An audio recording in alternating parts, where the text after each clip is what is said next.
Ladies and gentlemen, please join me in welcoming Andrew Rogers.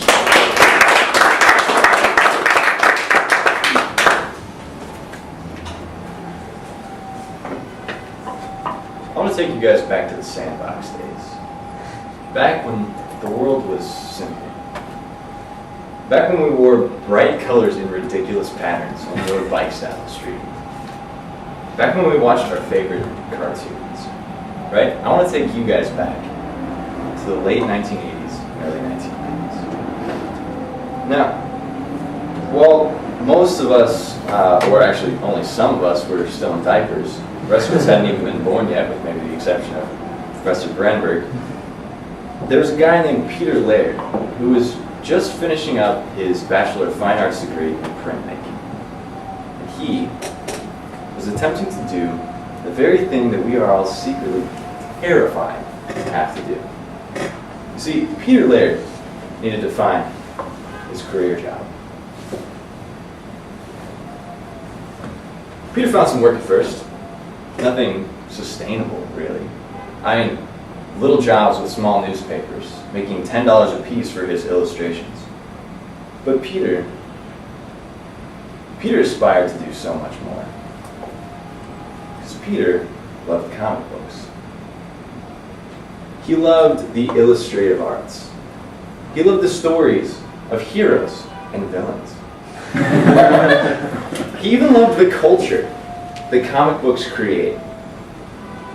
Peter, he didn't want to do newspaper. Peter wanted to make comic books.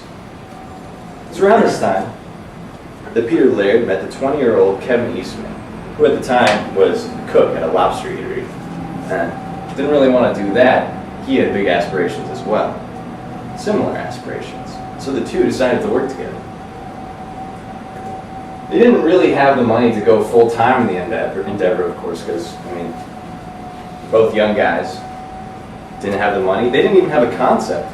But they'd go over to Peter Laird's house after work, and they'd half-heartedly sketch out ideas and concepts while watching TV. In one such session, the guys decided that they would parody their favorite comics just for fun. This wasn't a serious idea. They just wanted to, kind of mash together Daredevil, New Mutants, Ronin, and Cerebus, and just see what they got, just for the heck of it. So they did.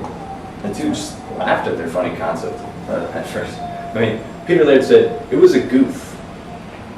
It was not anything that we envisioned directing our lives in any way. It was kind of like, this looks like fun. Let's self-publish it and see what happens. And so they did. Financing the project on a tax return and a short-term loan from Kevin Eastman's uncle. Now, with any idea, you really have to market it. You got to sell it to people, because why should I be interested in what you have to say? But Peter Laird knew a little bit something about this. He'd worked, with newspapers after all, and so he was able to put together a press kit.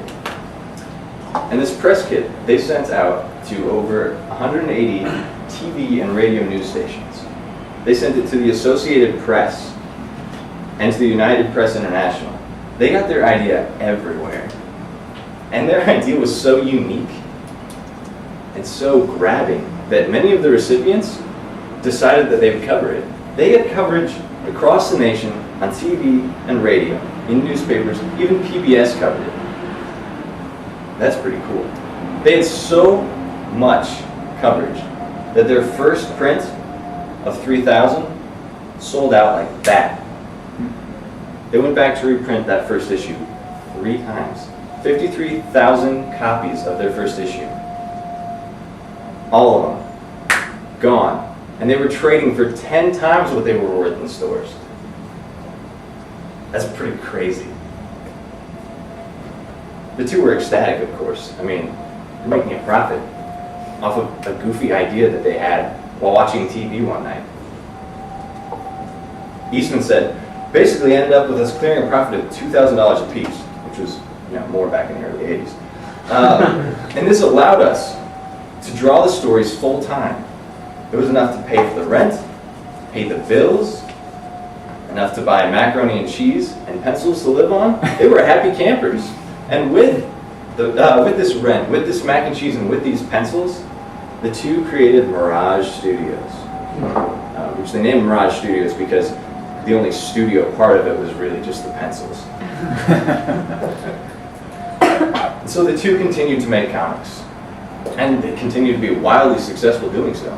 So successful, in fact, that a marketing guru named Mark Friedman wanted to get in touch with them. Now, Mark was able to get them hooked up with a toy manufacturer, television producers, animators, and a whole slew of other profitable opportunities. With Mark Friedman's help, the guy's idea went from a popular comic book to pop culture. And I mean, when your idea blows up like that, there's some money involved. The two became fabulously wealthy. As time went on, however, things lose their flavor, got overdone, so they let it run its course. Eventually, they both sold their shares in the idea and all of its subsidiaries to Nickelodeon. Eastman went off, and he now publishes a hard rock magazine. But Peter Laird took a little bit more away from the experience. In Laird's mind, the startup of Mirage Studios and the fabulous success that came of his and Eastman's idea was attributable to two things. The first of which was a tax return, and the second of which was a short-term loan from Kevin Eastman's uncle. Had they not had the capital for their startup, it would have gone nowhere. I mean, it was a good idea. What if others had good ideas like this that just aren't happening because they don't have the money? And so an idea was born. What if I could do the same thing for other struggling startups? Laird must have thought. His question was quickly answered when people started coming to him to finance their projects. They wanted him to invest. Peter, he thought about this, and he decided that he wanted to be there to do the same thing.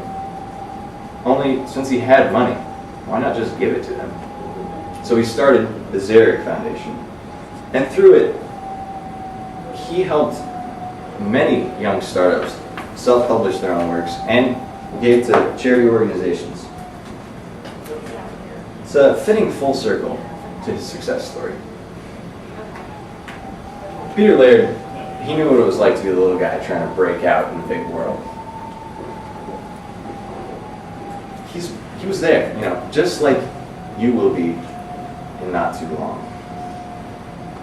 But Peter did something different than most people do. Peter was committed to the things that he loved, to his ideas, even to comic books.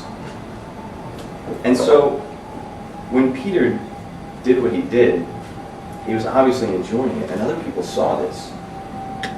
And when other people see you enjoying what you're doing, they want in on the action. And because of this, it led to great success for Peter Laird and Kevin Eastman.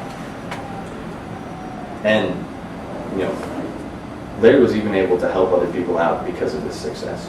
Do the same thing for others.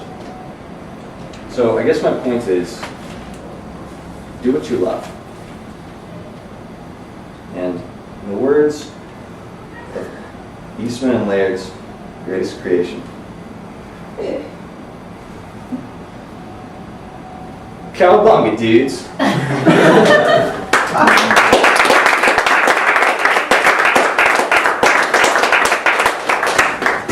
Thank you.